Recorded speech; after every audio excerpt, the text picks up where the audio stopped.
Nam mô Bản Sư Thích Ca Mâu Ni Phật. Kính bạch chư tôn đức, kính thưa quý vị Phật tử khắp nơi trên toàn thế giới. Giờ đây chúng ta sẽ bắt đầu vào thời pháp. Xin quý vị hoan hỷ, chúng ta cùng đọc danh hiệu Đức Bổn Sư 3 lần.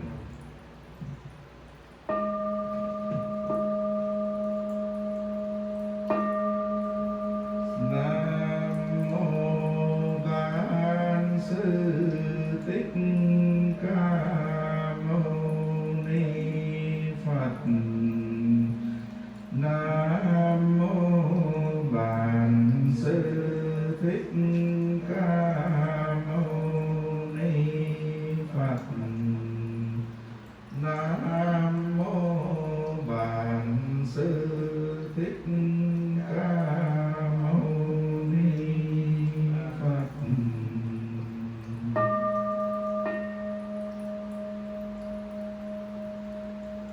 Nam mô A Di Đà Phật. Kính bạch chư tôn đức, kính chào quý vị Phật tử khắp nơi trên toàn thế giới. Hôm nay cũng như là mọi hôm, chúng ta lại bắt đầu khóa giảng. Mặc dù hôm nay cũng đã hơn ngày rằm rồi, nhưng tuy nhiên chúng ta vẫn tụng kinh Vu Lan để mời báo hiếu cho cha mẹ còn đang tại thế, cũng như là cha mẹ quá vãng được nhờ công đức siêu sinh Phật quốc. Người còn thì được lợi lạc bình an, may mắn tránh qua tất cả những tai nạn, dịch bệnh và tất cả những cái mối nguy hiểm khác hiện nay đang diễn ra trên toàn thế giới. Thưa quý vị, hôm nay chúng ta lại tiếp tục nói về đề tài thiền, và cụ thể chúng ta sẽ nói về các giai đoạn của tuệ giác khi chúng ta tập phương pháp thiền định. Kính thưa đại chúng, cái con đường mà chúng ta tu thiền có nghĩa là một quá trình thanh lọc thân tâm. Vì vậy cho nên chúng ta cần nắm một số những kiến thức để nhận biết được tất cả mọi sự, mọi vật, từ chủ quan cho đến khách quan. Chính bản thân chúng ta cũng như là thế giới xung quanh chúng ta đều do nhân duyên mà sinh ra. Vì vậy cho nên là khi chúng ta có một cái sự tiến bộ hơn trong thiền định, thì cái trạng thái ý thức của thiền sinh sẽ rõ ràng khi mà chúng ta có mỗi một cái sự chuyển động của cơ thể xảy ra, quý vị ạ. Cái người hành thiền thì đầu tiên sẽ nhận thấy ý định đó khởi ra. Mặc dù khi bắt đầu thực hành thì chúng ta chỉ cần ghi nhận rằng là ý định. Ví dụ như là chúng ta đang co một cánh tay lại, thì trước kia chúng ta chỉ nhận thấy trạng thái ý thức đó một cách không rõ ràng, nhưng dần dần thì cái trạng thái đó nó sẽ trở nên rõ ràng hơn. Bây giờ giai đoạn cao của sự tu tập thiền định thì chúng ta sẽ nhận thấy ý thức bao gồm một cái ý định co tay lại. Đầu tiên thì chúng ta chỉ thấy trạng thái cái ý thức của ý định là cái sự chuyển động của cơ thể, sau đó cái tâm của mình nó tới. Nhưng mà sau này dần dần thì chúng ta sẽ nhận ra cái ý định của mình là muốn duỗi ra hay muốn co lại. So today we will talk about meditation and the path of purification. And we are talking about the knowledge by discerning conditionality. With further progress in meditation practice, the consciousness state of an intention is evident before the bodily movement takes place. The meditator first noticed that intention. Those also at the beginning of our practice, we notice intending. For instance, we bend our arm. We cannot notice that state of consciousness distinctly. But now, in more advanced stage, we notice the consciousness consisting of the intention to them. We first notice the conscious state that an intention to make a body movement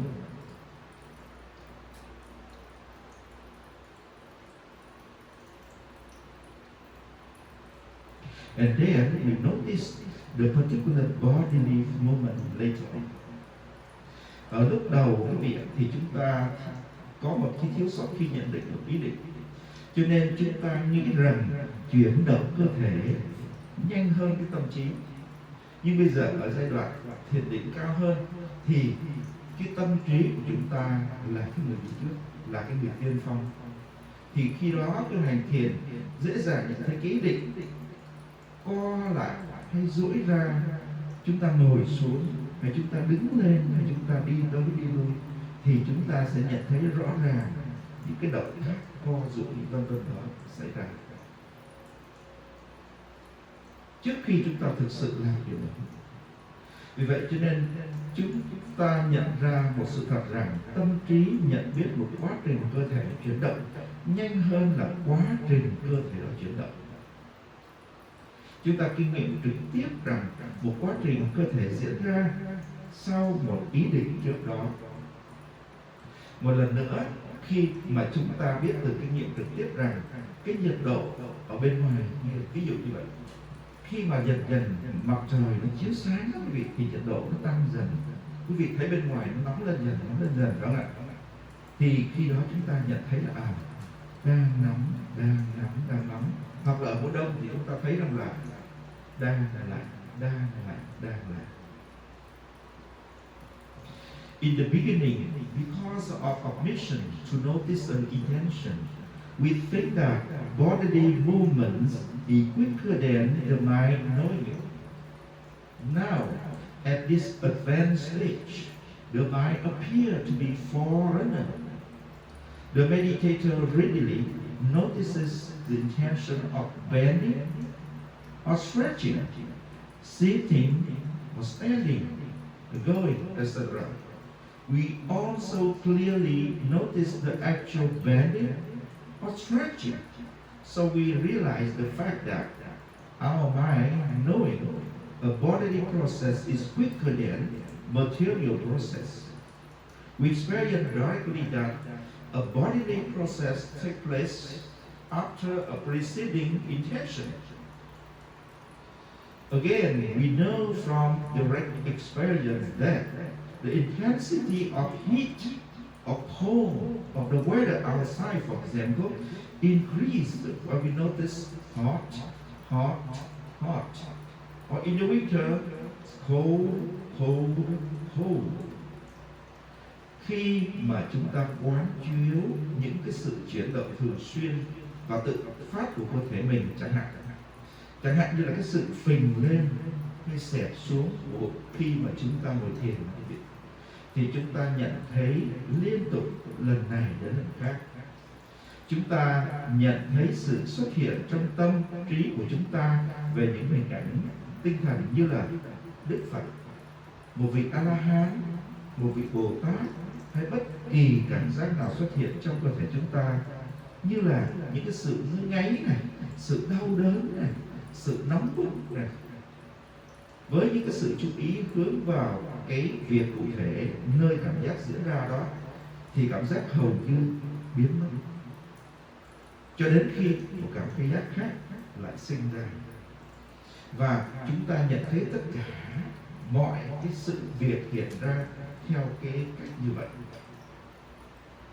Trong khi chúng ta nhận biết mọi đối tượng khi nó phát sinh, chúng ta nhận thức được một quá trình tinh thần phụ thuộc vào đối tượng. Đôi khi cái bụng phình lên hay là xẹp xuống rất là mờ nhạt mà chúng ta không cảm thấy gì để mà để ý. Sau đó chúng ta lại thấy rằng không thể có cái biết nếu không có một đối tượng hình tượng. In contemplating regular and spontaneous body movement, such as the rising and the falling of our abdomen, we notice one after another continuously. We notice the arising of our mind, of mental image, such as the Buddha, an arahant, or a bodhisattva, and any sensation that arises in our body, such as itch, ache, heat, and so on, with attention directed on the particular spot where the sensation occurs. One sensation has hardly disappeared, then another arises. And we notice them all accordingly by noticing every object as it arises. We are aware that the mental process of knowing depends on an object. Sometimes the rising and the falling of our abdomen are so faint that we find nothing to notice. Then it occurs to us that there can be no knowing without an object. Khi mà chúng ta không nhận thấy sự phình xẹp thì chúng ta nên lưu ý vào sự ngồi hoặc là cái sự xúc chạm, hoặc là khi chúng ta nằm. Chẳng hạn như cái mông của chúng ta đặt trên cái ghế thì chúng ta phải ý vào cái sự xúc chạm vào cái ghế. Nói một cách khác, xúc chạm vào là sự chú ý của chúng ta. Ví dụ, sau khi nhận thấy ngồi, hãy để ý cảm giác chạm vào một số vị trí. Khi mà cái thân thể mình chạm vào cái ghế. Một lần nữa, khi chú ý đến cái nhìn hay là cái nghe, vân vân, thì chúng ta biết rõ rằng cái thấy phát sinh từ cái sự xúc của mắt mình vào đối tượng thị giác, có nghĩa là những cái vật trước mắt mình, hoặc là cái thính giác, có nghĩa là cái sự nghe phát sinh từ sự tiếp xúc của cái tai, các cái cơ quan bộ phận của cái tai, màng nhĩ và âm thanh bên ngoài tác động vào cái màng nhĩ của mình, tạo nên sự nghe. So when noticing of the rising and falling is possible, we should be aware of sitting and touching, or lying and touching. Touching is to be noticed. Alternatively, for example, after noticing sitting, notice the touch sensation at several places, like our body when it touches the chair. Again, in noticing seeing, hearing, and so on, we do the same thing. The meditator knows clearly that seeing arises from the contact of our eyes, the visual object outside, over there. Or hearing arises from the contact of our ears, or the organs of our ear, eardrum, etc., and the sound outside that contact our eardrum, for example. Ngoài ra, chúng ta suy nghiệm các quá trình vật chất, sự co vào hay là sự giãn ra của cánh tay mình. Khi mà chúng ta theo các quá trình tinh thần của ý định để co vào và giãn ra, chúng ta tiếp tục suy nghiệm cơ thể của chúng ta trở nên nóng hay lạnh vì thời tiết bên ngoài, hoặc là do cơ thể của chúng ta tồn tại nhờ thức ăn, các chất vitamin, các chất dinh dưỡng, các chất đạm, các chất béo, vân vân. Ý thức phát sinh vì có đối tượng để nhận thấy. Cái nhìn nảy sinh thông qua các đối tượng trực quan hoặc là nghe qua âm thanh, và cũng bởi vì có các cơ quan cảm giác, chẳng hạn như là mắt này, tai này, mũi này, lưỡi này, thân ý, và cái ý định ghi nhận tất cả kết quả trước đó. Cảm giác hay cảm nhận của tất cả các cái hậu quả của các hành động là quá trình vật chất và quá trình tinh thần diễn ra từ khi cái nghiệp trước của nó sinh ra. Cho nên không có một thượng đế nào tạo ra cơ thể hay tâm trí của chúng ta cả, và tất cả những gì xảy ra đều do tất cả những yếu tố của nhân, duyên, quả chi phối mà thôi. Những suy nghiệm như vậy đối với một thiền sinh, khi chúng ta chú ý bất cứ cái đối tượng nào, khi nó vừa mới phát sinh, chúng ta không ngừng làm như vậy, chúng ta không ngừng chú ý như vậy để mà suy nghiệm, tạo ra một sự định tâm. Trong khi nhận thấy các đối tượng khi chúng xuất hiện, thì những phản xạ này nhanh đến mức dường như là tự động. Tuy nhiên, đối với người hành thiền thì các thiền sinh ghi nhận, suy nghiệm và nhận biết chúng một cách rõ ràng trước khi mà nó đưa tới một hành động cụ thể. Further, we reflect material process of bending, stretching, and so on. Follow mental process of intending to bend or to stretch and so forth. We go on to reflect our body become hot or cold because of the element of heat or cold. The body exists on food and nourishment, vitamin. Consciousness arising because they are object to notice. Seeing rise through visual object, hearing through sound, etc. And also because there are the sense organs such as eyes, ears, nose, etc. As conditioning factor, intention and noticing result from previous experiences, feelings, or sensations of all kinds are consequences of the previous karma, in the sense that material processes and mental process take place. Everything worked because the previous karma. So there is no blood to create a body or mind. And all that happens has a causal factors. And such reflection come to the meditator while we are noticing any object as is arising. We do not stop doing so to take time to reflect. While noticing objects as they arise, these reflections are so quick and they appear to be automatic. The meditator must note reflecting, or recognizing, and continue noticing object as usual. Sau khi mà chúng ta đã suy nghiệm rằng các quá trình vật chất, các quá trình của tinh thần được tạo nên bởi các quá trình trước đó có cùng bản chất, thì những thiền sinh suy nghiệm thêm rằng các quá trình trước đó đã tạo ra thân và tâm được tạo nên trong các hiện hữu trước đây, mà trong các hiện hữu về sau này thì cái thân và tâm sẽ tạo ra từ những nguyên nhân giống nhau.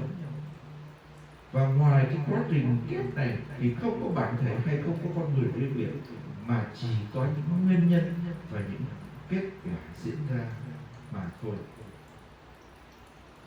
Những suy nghiệm như vậy chúng ta cần phải chú ý. Sau đó các suy nghiệm sẽ diễn ra như bình thường.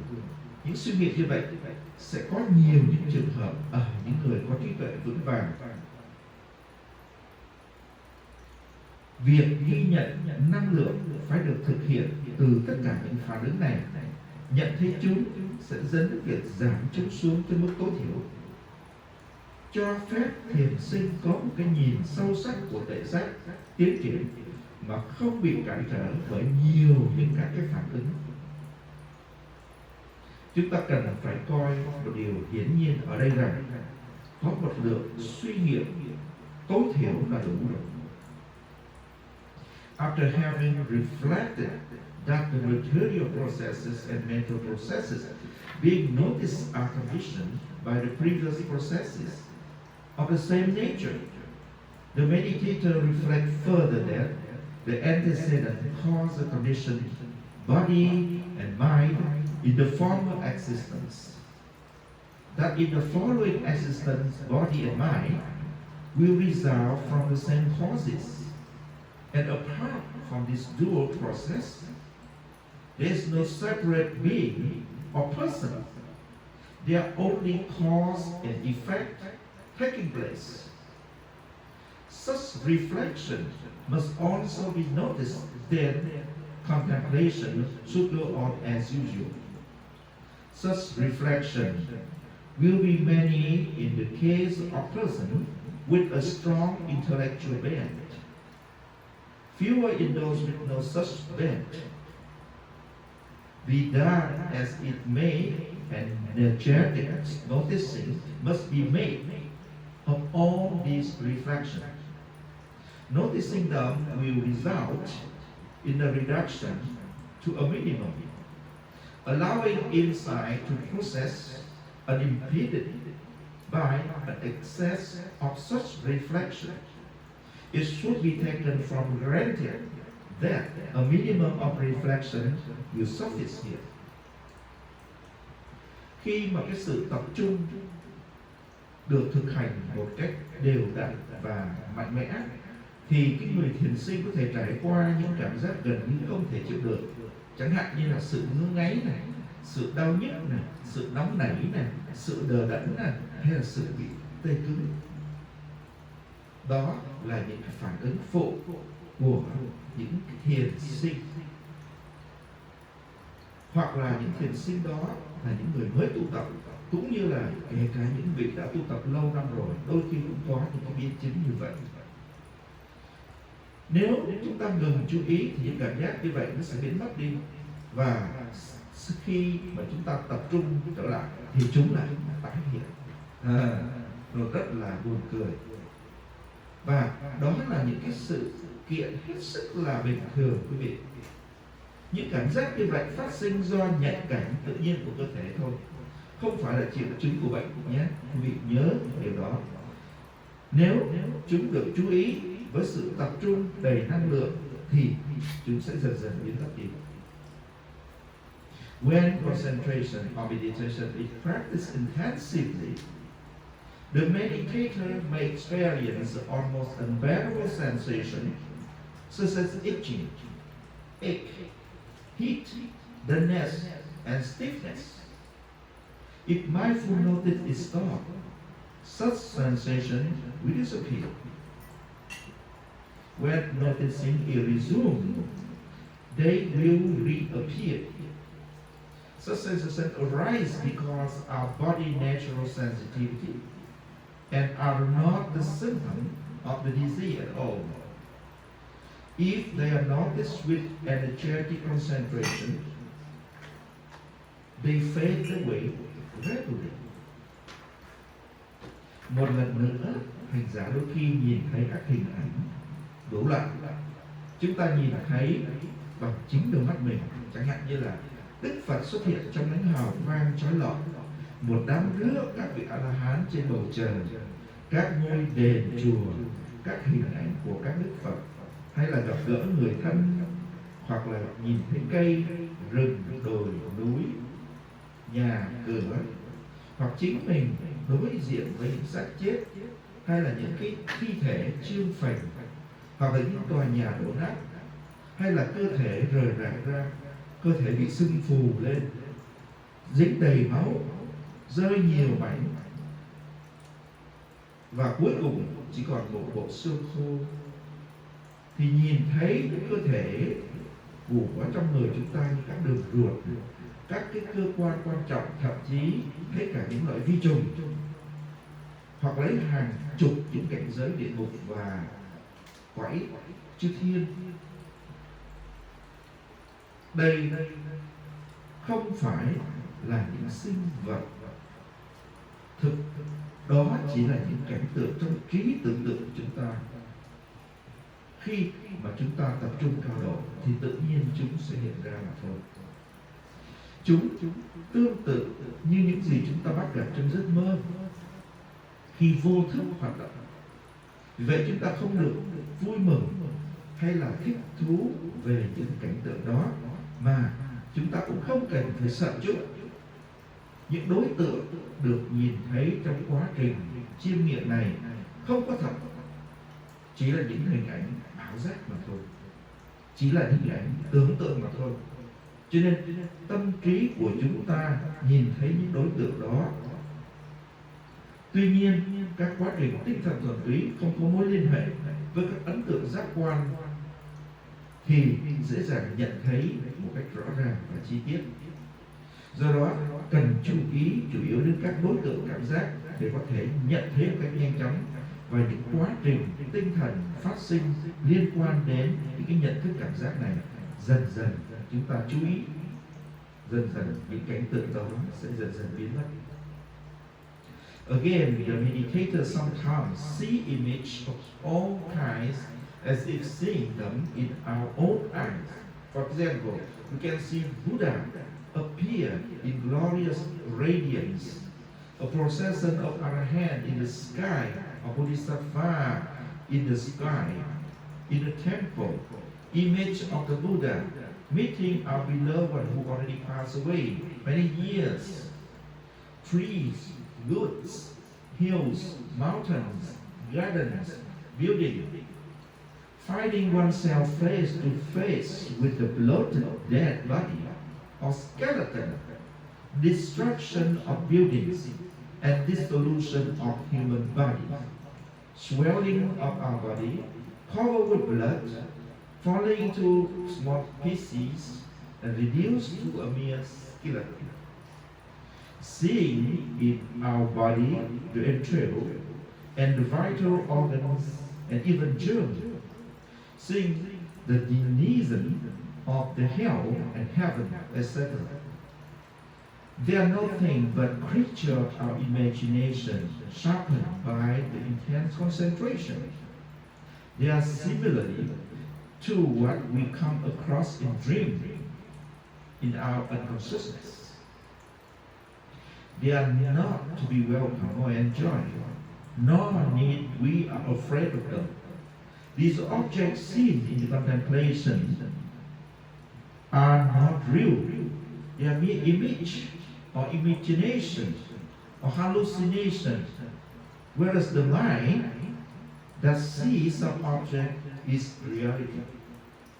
However, purely mental process unconnected with fivefold sense impression cannot easily be noticed with sufficient clarity and detail.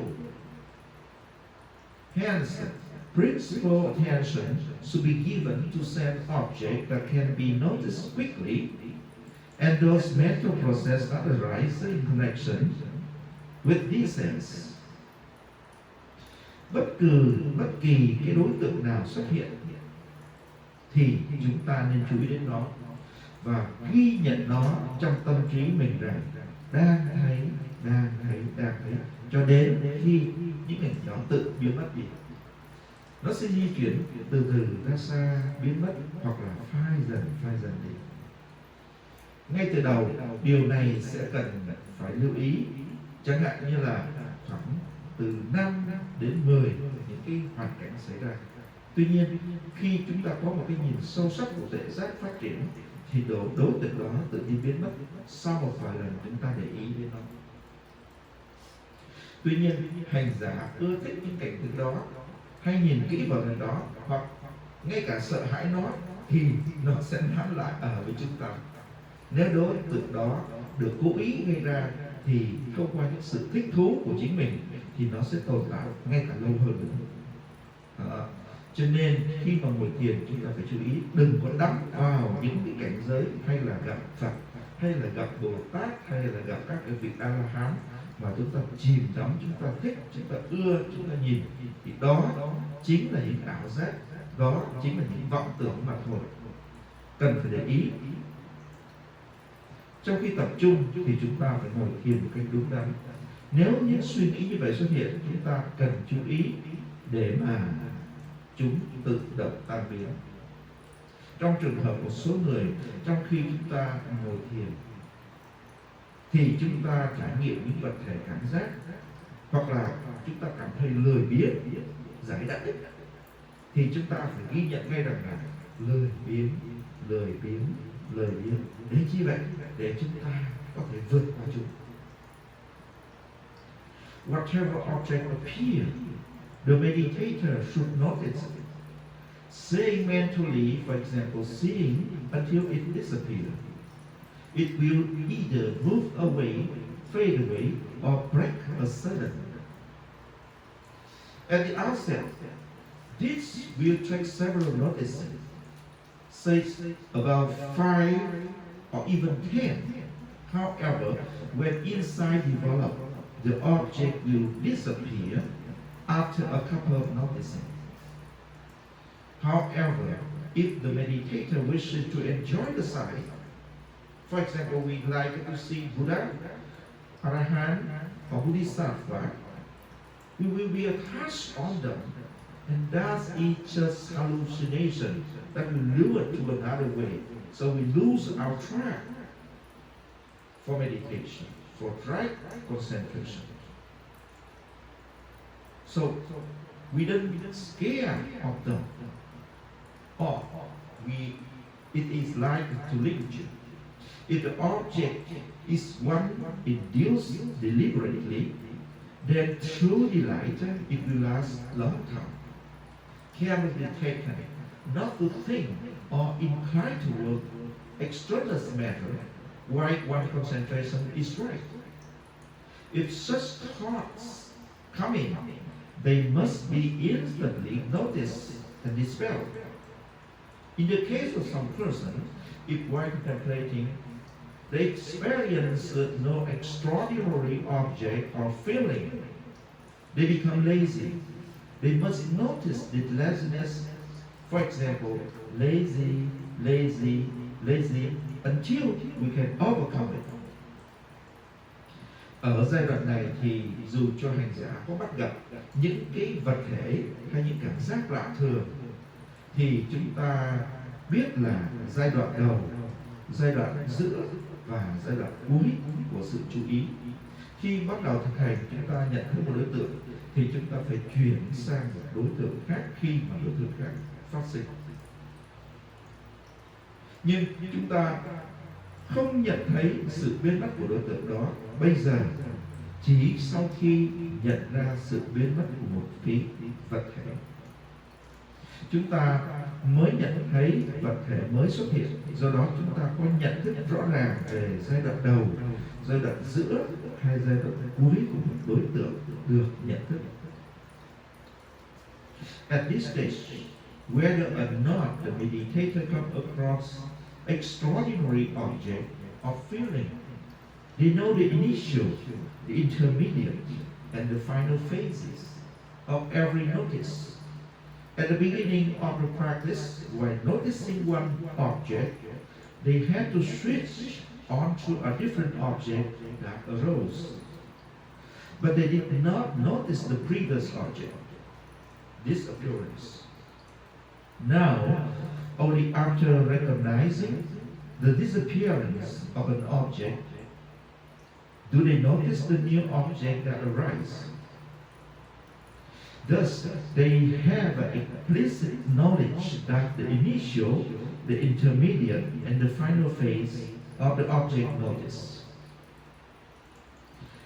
Thưa quý vị, ngày hôm nay chúng ta còn độ 20 phút thì muốn mời quý vị chúng ta cùng nhau ngồi thiền khoảng 10 phút nhé. Sau đó quý vị có những câu hỏi và chúng ta sẽ có những cái đáp án đến với lại đại chúng. And now we need to have like 10 minutes of meditation. So please sit on the chair comfortably and keep your head, your neck and your back straight. Your right palm open your left palm. And relax your body from head to toe. Chúng ta ngồi trên ghế một cách thoải mái, giữ đầu cổ lưng thật thẳng. Nhưng mà chúng ta hãy thư giãn toàn thân. Chúng ta hít vào thật sâu vào mũi và bụng, phình ra. Giữ lại 2 giây, sau đó chúng ta thở ra hoàn toàn. And again, breathe in, count until 10. With your rising abdomen. Hold for 2 seconds and breathe out totally.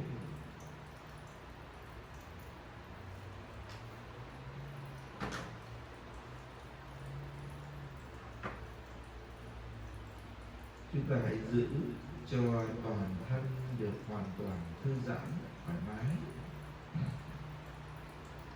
Và khi đến hơi thở thứ tư thì chúng ta hít vào thở ra rất là bình thường ha. So on the fourth breathing, keep your breathing normal. And breathe in, you feel your stomach rising. You breathe out, you feel the falling of your abdomen. And just do it normally, slowly, and relaxingly. Chúng ta cứ hít vô thì là bụng phình, thở ra bụng xẹp. Chỉ có đơn giản như vậy thôi.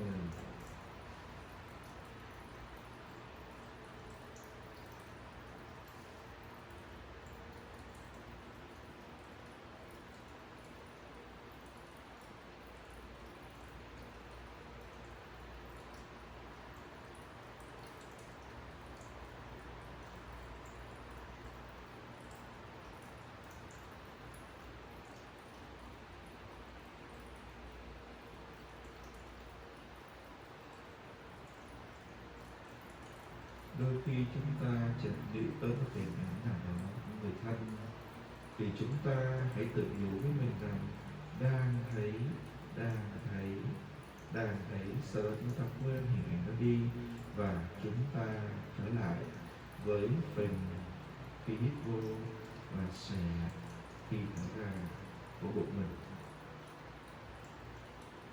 So whenever any image of your close friend, relatives appear in your mind, just notice that seeing, forget those pictures and images, come back to your rising and folding of your abdomen.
Or you may hear the sounds of the flowing water.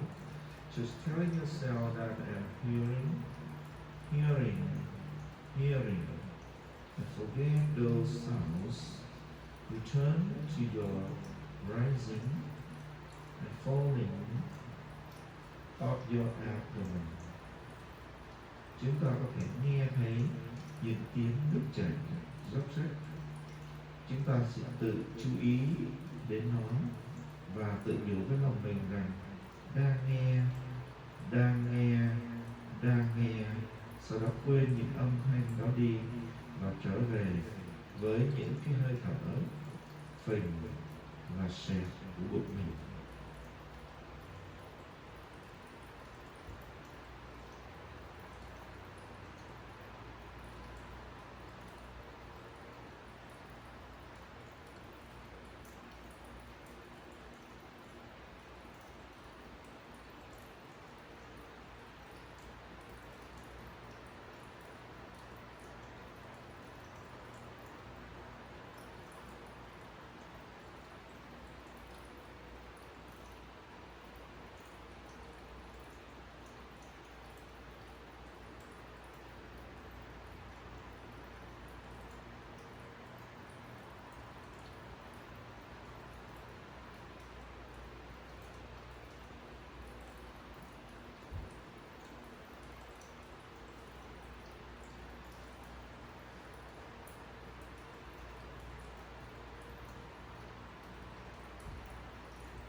Remember to breathe in.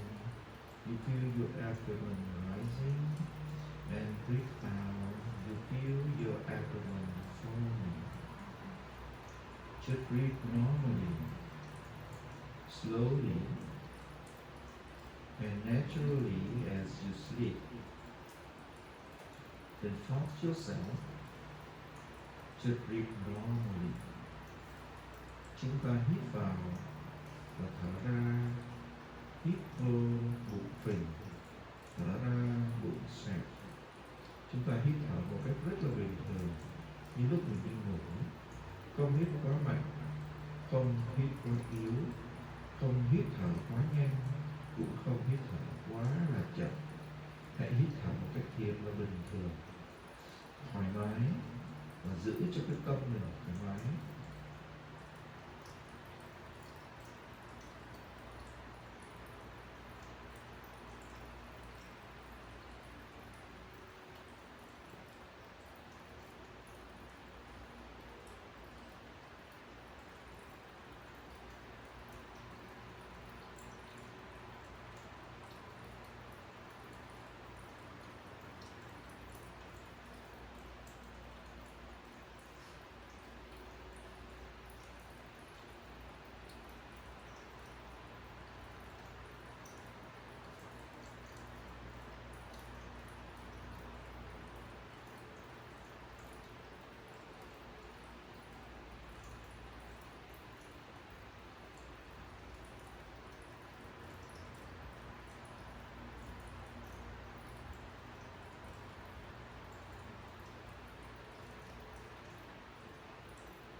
And after that, you massage your face, your head with only compassion. Sau đó chúng ta xoa lên đầu và cổ mình với tất cả lòng từ bi, săn sóc.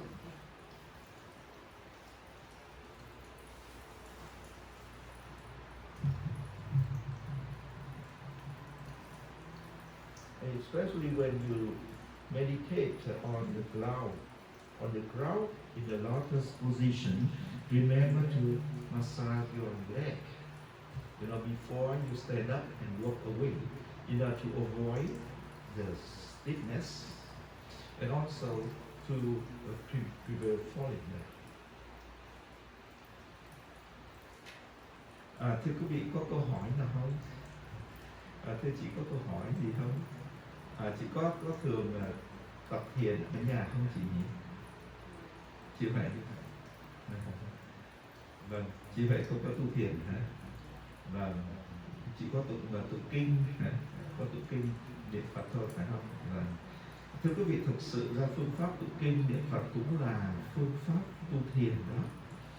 Mà cái pháp tụng kinh niệm Phật là tu thiền bằng gì? Tu thiền bằng cách đọc kinh, bằng cách niệm Phật. Khi mình niệm Phật mà mình không có nghĩ tới công việc khác, đó chính là thiền. Thiền là cách đọc. So all those way is not meditate. He doesn't practice meditation, but she practiced reading the Buddha name and also reading the sutra, the scripture. It's just the meditation too. And she meditated by reading the sutra, by the voice, by the sound of the Amitabha Buddha. Thus, the meditation by reading the Buddha name or by reading the scripture, because when you read the scripture, you need to concentrate on your reading, and that's also the form of meditation. So do anything that you really concentrate on that with a happy mood, with a joyful mood, that without thinking to any other things, just concentrate on one thing. And that's meditation. So that's why yesterday I have 3 gentlemen over here who asked me that, is this meditation when we walk, or can be meditation by walking, or by doing, or by reading, or by speaking? I say, yes, of course. Hôm qua có 3 chàng thanh niên đến đây hỏi thầy rằng là nếu vậy thì mình có thể thiền bằng cách đi bộ hay là làm việc hay là nói năng hay là thuyết trình không? Thì nó đúng chứ.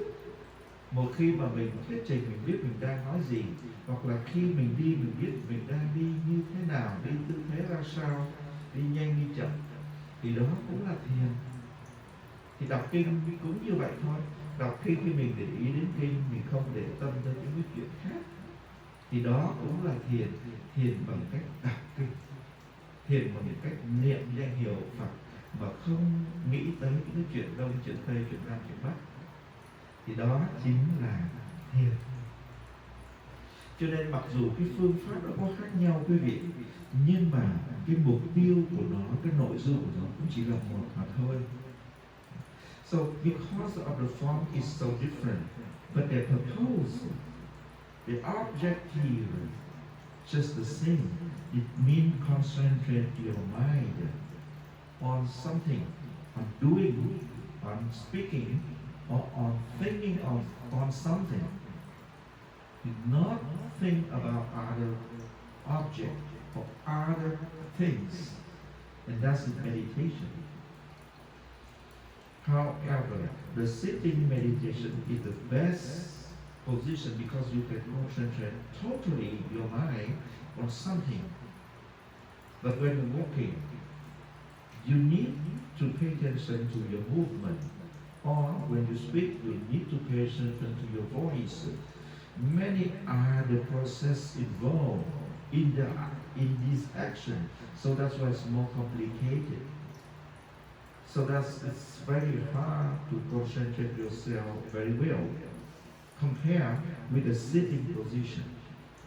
Khi mà chúng ta đi đứng hay chúng ta nói năng quý vị, nó bao gồm nhiều những cái process khác nữa, cho nên là nó làm cho cái hành động của chúng ta, cái thiền định của chúng ta, nó bước vào một cái trạng thái phức tạp hơn, khó khăn hơn là khi chúng ta chỉ ngồi và chúng ta để tâm vào một cái mục tiêu hay là một cái công việc duy nhất mà thôi. Chẳng hạn như là hít vô cái bụng phình ra, thở ra cái bụng xẹp, thì cái động tác nó đơn giản, nó làm cho mình tập trung tốt hơn, chỉ có vậy thôi. Nhưng mà chúng ta phải tập giữa hai phương pháp luôn. Lý do tại sao? Khi mà chúng ta ngồi, chúng ta tập cho cái sự tập trung của chúng ta nó sâu hơn. Nhưng khi chúng ta đi đứng nằm ngồi, chúng ta nói năng, chúng ta hành động, thì chúng ta cũng cần phải tập trung. Để chi vậy? Để cho tâm ý chúng ta mỗi ngày nó có một cái sự tinh tiến, nó có sự tiến bộ trong thiền định, trong những sinh hoạt hàng ngày, chứ không phải chỉ khi nào ngồi chúng ta mới thiền. Còn những lúc khác chúng ta không hề thiền, chúng ta không để tâm, thì cái sự định tâm chúng ta mỗi ngày một yếu. So that's why we not only meditate when we sit, but we need to meditate when we walk, when we do things at home, household work, or even when we speak, we need to meditate in order to pay attention to your words choice, to your attitude, or to your behavior, in order to purify your mind and your body and your actions, to do a lot of good karma for you and for your relative, family members, friends or neighbors. Cho nên là khi mà mình đi đứng nằm ngồi, mình hoạt động, mình nói năng, mình sinh hoạt các quý vị, không những là mình ngồi thiền mà mình còn phải thực hiện cái tâm thiền ở trong mọi cái động thái của mình trong cuộc sống hàng ngày, để mang tới những lợi ích cho người khác bằng cách tạo ra những thiện nghiệp, thay vì gây ra những ác nghiệp mà nó làm não loạn cho mình và não loạn cho chúng sinh hữu tình nữa. Chẳng hạn như là gia đình, họ hàng, bà con, hàng xóm, láng giềng hay những người sống chung quanh mình. Và đó là cái công năng của thiền định. Và ngoài cái vấn đề nó giúp cho mình cải thiện đời sống về xã hội, đời sống về tâm linh, nó còn giúp cho mình có một cái ổn định về tâm lý của mình, để mình có thể có cái sức chịu đựng trong những hoàn cảnh khó khăn, trong những cái sự nguy hiểm, hay trong những cái hoàn cảnh gọi như là bi đát nhất trong đời mình. So meditation not only to help you to improve your daily life, but also to help you to develop your strong and positive psychology in order to prevent some disasters that happen in your life, and you have the sustainability, you have the ability to stand for it and to overcome those challenges and difficulties in your life.